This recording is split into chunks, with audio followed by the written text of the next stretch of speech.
বন্ধুসকল আকৌ আমি ভৈৰৱ বাবা দৰ্শনৰ কাৰণে আহিলোঁ।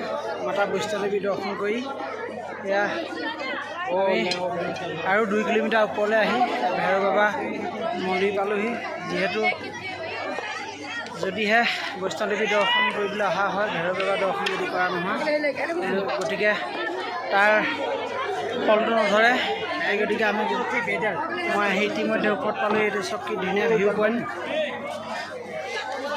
চাৰিপিনে দেখিছোঁ বহুত মানুহ আৰু গোটেইটো একদম কুঁৱলী কুঁৱলী হৈ আছে, গোটেই ডাৱৰে ভৰি আছে।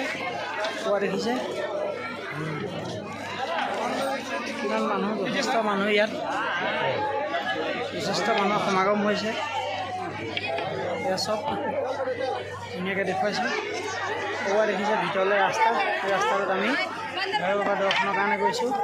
পুনৰ হাতত আহোঁতে ষ্টিকডাল লৈ আহিছোঁ, যিহেতু ষ্টিক নহ'লে ওপৰলৈ অহা মুস্কিল হয়। আমাৰ বহুত ভাগৰ লাগি গৈছে, আজি বহুত ঘামি গৈছোঁ।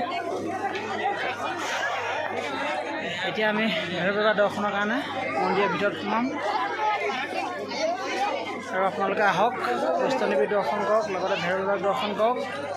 আৰু মোৰ ভিডিঅ' কেনেকুৱা লাগিলে চাই লাইক কমেণ্ট শ্বেয়াৰ কৰিব আৰু লগতে চেনেলটো ছাবস্ক্ৰাইব কৰিব। ধন্যবাদ।